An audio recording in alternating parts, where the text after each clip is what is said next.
Oui, oui, honneur à tout le monde, c'est les bros Kalonji. Je suis très content de voir comment le déroulement des mystères se fait et je suis très, très, très fier de vous tous. Voilà, bon, quand on a le temps, on vient, on jette l'œil et puis on rentre, on part et puis comme ça, comme on est dans l'enfer, là, il fait très, très chaud en enfer. On essaie de mettre même une goutte d'eau sur la bouche pour que ça puisse aider, quoi. Donc Cham a été maudit parce qu'il voit la nudité de son père, mais aujourd'hui, Cham est béni. Si Cham refuse de voir la nudité de son père aujourd'hui, ce n'est pas correct. Cham, vous comprenez que c'est H-A-M. H-A-M, c'est l'épouse. L'épouse qui est au fait le père. Donc la femme peut voir la nudité de son mari, comme le mari peut voir la nudité de sa femme. Mais les fils, la colonne de feu, les églises, les Branham, le Paul, eux ne pouvaient pas en aucun cas voir la nudité de l'épouse. Parce que quand vous voyez, vous êtes maudit. Et aujourd'hui, les gens qui refusent de voir la nudité, c'est ça même les sceaux révélés. Quand les gens aujourd'hui refusent de voir la nudité, ils sont maudits. Dans le temps passé, il a été interdit de voir la nudité parce que c'était le père qui ne pouvait voir que la nudité de sa femme ou l'épouse voir la nudité du père. Mais voilà pourquoi Cham, quand il a vu la nudité, avant le temps, Cham fut maudit pour ça, parce que ce n'était pas approprié.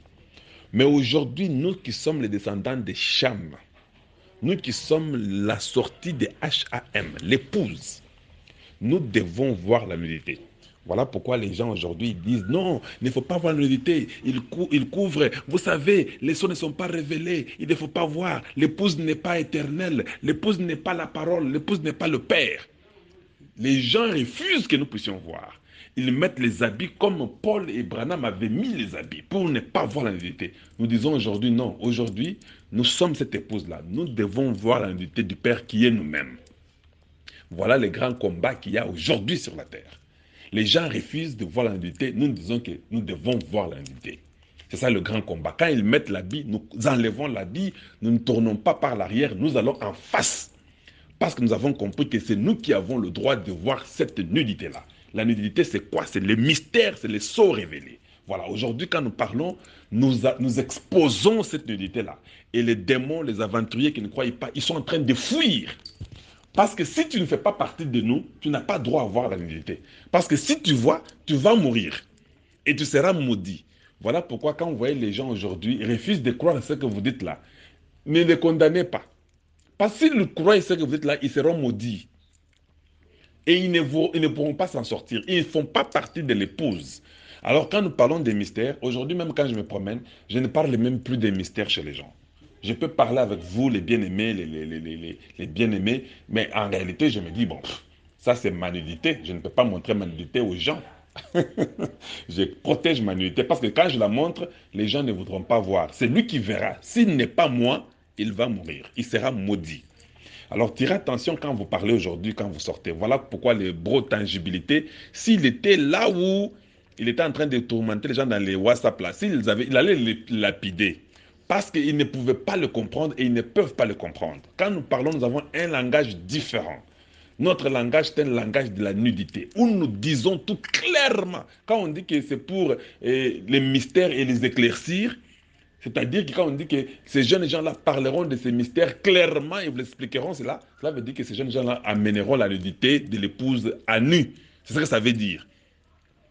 Mais Paul, Branham, Irénée, Colomban, tous ces gens-là n'avaient pas ce droit-là de dévoiler la nudité de l'épouse parce qu'il fallait après, quand l'homme et la femme se rencontrent dans leur chambre, quand Jacob, ou bien quand Isaac, je voulais dire, a rencontré Rebecca et l'a aimé de la chambre, il ne l'avait pas aimé avec les pantalons. Les pantalons étaient tombés. Et Rebecca était aussi nue. C'est quand ils se sont vus dans la chambre, là où ils l'ont aimé. Là, c'est la nudité. Et c'est là que le fils est né. Le fils sort de cette rencontre-là de l'homme et de l'épouse. Voilà pourquoi j'ai toujours dit aux gens, la nuée n'était pas la finalité. La nuée, c'était seulement l'accouplement de l'époux et de l'épouse. Quand ils s'accouplent, ils se réunissent, ils deviennent un, il y a un corps qui sortira. Quand un homme et une femme couchent, c'est pour qu'un corps puisse sortir. Ces corps-là, c'est ça les corps que nous appelons la nouvelle terre. C'est ce que nous appelons, c'est aussi les corps glorifiés. Nous savons qu'il y a plusieurs corps glorifiés. Mais les corps glorifiés éternels, c'est ces corps-là.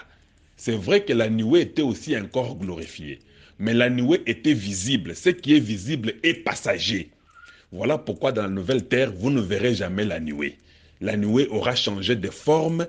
Elle est entrée dans le corps qu'elle a créé, qui est la nouvelle terre, qui est un nouveau corps.